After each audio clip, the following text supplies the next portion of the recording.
Hey guys, I wanted to take a minute to kind of talk about my off-season training and the off-season plan that I got going on right now.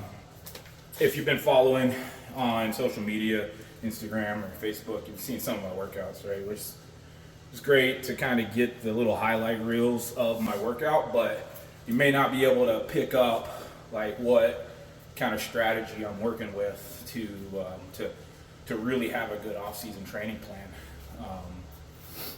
So I thought I'd take a minute to kind of go over some quick notes. Now, typically, I'm not one to train very specifically, like super regimented to a program. I mean, I was back when I was doing powerlifting.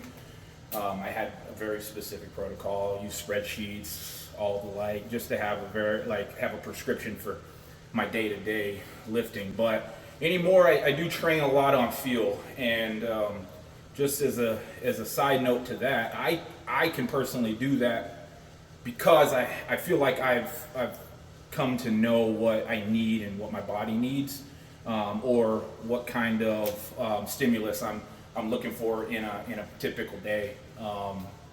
So I can go and train more by feel most of the time, even if it's how to put this, maybe so it's not so confusing, but like maybe generally. For the whole block is more by feel, and I do have specific exercises that I do, and right now, as I'm about to talk about, I do have specific rep and set ranges that I'm programmed in there. Just kind of hold myself accountable because I don't want to get too far off the tracks at this point. But on a day-by-day basis, I can come in and say, okay, well, I'm going to bench and not have all of my accessory work really mapped out with very specific reps and ranges. But again, that's because I have been training in a gym with weights for 24 years or so, with about 17 of those years being as a competitive strength athlete. So I get a little get away with a little bit of like wiggle room and having my own say on the day of training. But that's not to say don't have a plan. You do need to have a plan, at least an end goal with specific mini goals along the way. So with that being said, on to kind of where I'm at. So I started off the off season with take you back to McMinnville. Had a great games there, good way to end my season. And I at John's request a couple of years ago, he says, hey, stop, just enjoy the season being over. Let things rest, let things recover. Don't go out and practice, and don't try to get back in the weight room. Just enjoy and reflect and look back on the good times you had during the seasons. And think about the stuff that maybe didn't go so well, but really celebrate those things that did go well. But have a little honeymoon of hey, the season's over. We can relax. We have a while until the next season. So take inventory of maybe some things that hurt. Think about things that you want to include in your training. Maybe start planning a little bit, but mostly just enjoy the honeymoon. So I did that.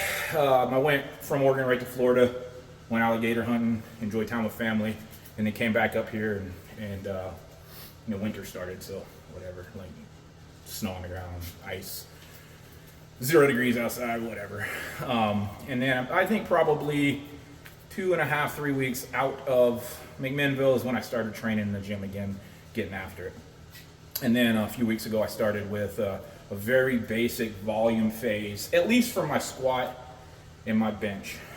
Those two basic exercises that I believe that throwers need to have a good base in, a good foundation in. I don't, you're obviously, you're only going to get so much out of squatting a lot, and you're only going to get so much out of benching a lot. Of course, you need to make sure that the big picture is there. But I do believe that, with the bench press and the overhead press, they recruit so much upper body muscle that it's not going to be a bad thing if you're building the strength in those muscle groups.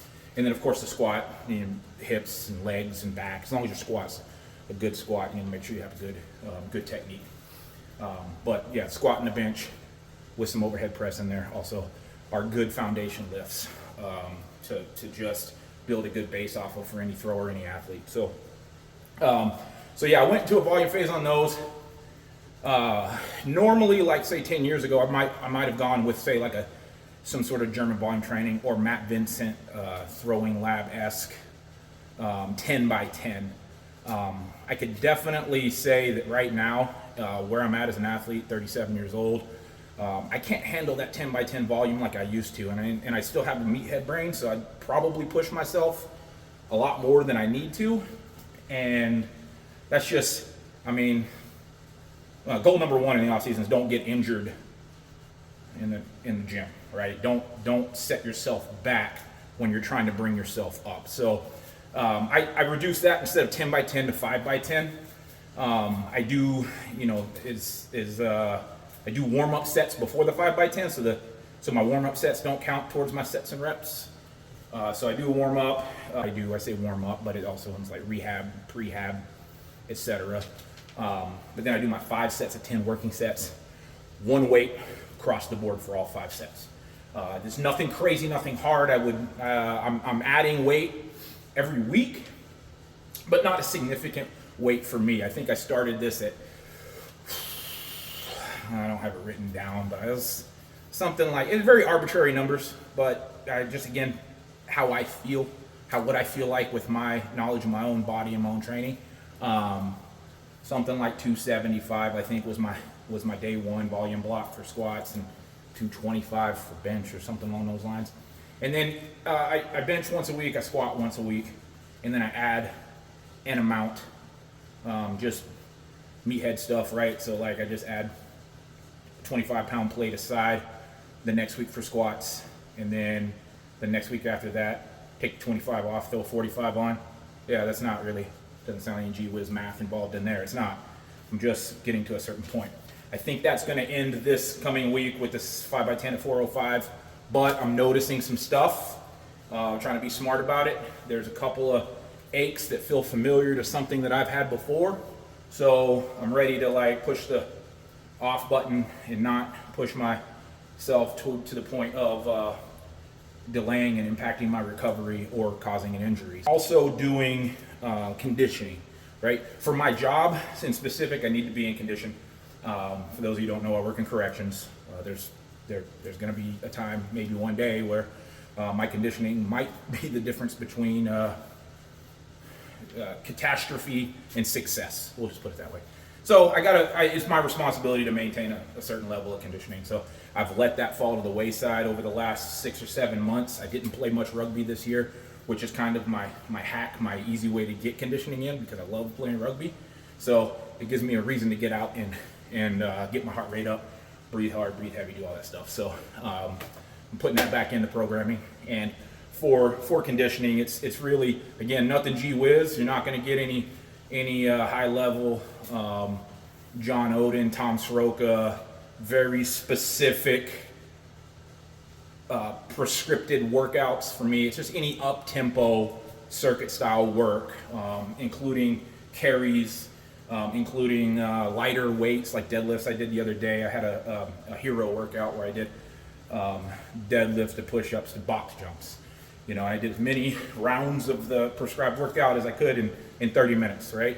And definitely kept the heart rate up, breathing heavy, and borderline dying. Not to be too dramatic, but I was borderline dying on the floor in this gym for 30 minutes. So again, nothing gee whiz. Just get your heart rate up, breathe hard, do the thing, embrace the suck, go on with it. My accessories during this block do include just overall, for the upper body anyway, hypertrophy style workouts, tricep work, shoulder work, and body weight stuff, the pull-ups, dips, push-ups. Direct back work is huge. I think every athlete should have a strong, well-built back. Athletes are built from the back, right? So I do a lot of back work, rowing, lat pull downs, sandbag rows, whatever, just add them in, right? Lots of that stuff. And then of course, again, something that I personally believe, I know John can co-sign on this, is carries. Either farmer carries with kettlebells, if you got those, setting up farmer handles if you have those, both unilateral like suitcase style carries in both hands, whatever it is, get the stimulus, because you're really trying to bulletproof that core.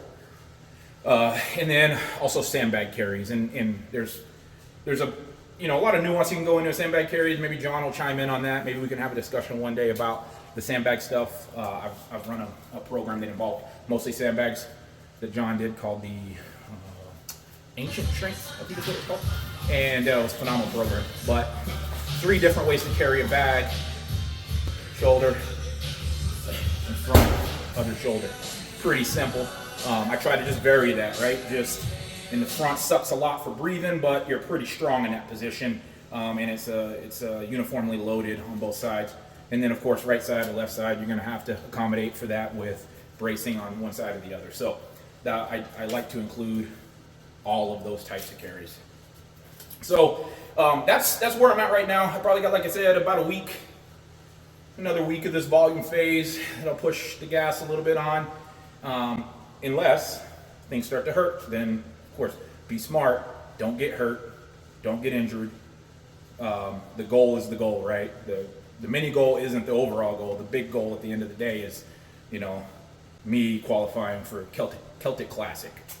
Big goal for me. So I can't get hurt in the off season trying to win whatever workout is of the day. So next for me, I'm going to go into a strength phase. I'm going to try to take some of this now that I've reconditioned myself to the movement patterns for squat and bench. I'm going to push those numbers a little bit. I don't foresee myself going for any sort of 1 rep max. I'm gonna stick in like sets of 4 to 6 reps. Keep the volume a little bit higher as well. Just have it in more sets instead of less.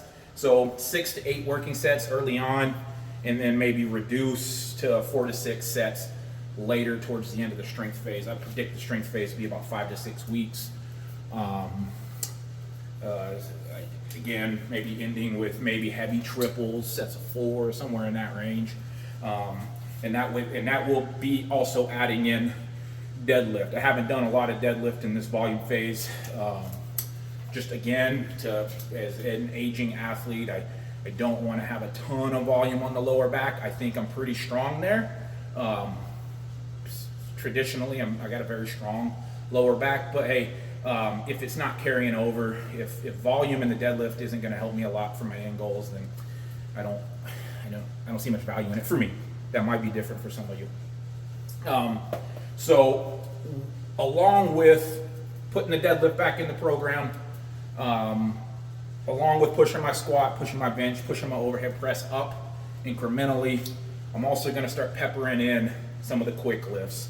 And when I say quick lift, it'd be more than likely like hang variations of the snatch and the clean. Not to push myself a lot in that, but just to get the bar moving really quickly, to get those explosive movements coming online, because after the strength phase, I'll be moving into more of a power phase. And I say power as in move the weights really quickly, more speed, that I'll use to kind of really push my athleticism up. In that power strength or power and speed phase, whatever you want to call it, squats will still be there, more than likely to a box. Bench will still be there, but we'll have some contrast via chains or bands or both. Maybe even like what's called the slingshot, Mark Bell slingshot, probably some board press. I don't know. Haven't got that far into planning because why? Deadlifts will be in there. Of course, the quick lifts, I'll have days for the snatch and the muscle snatch, whatever variation of those quick lifts I come up, decide that are going to be best for me. But the big add in there, and maybe John, you can input on this one for sure.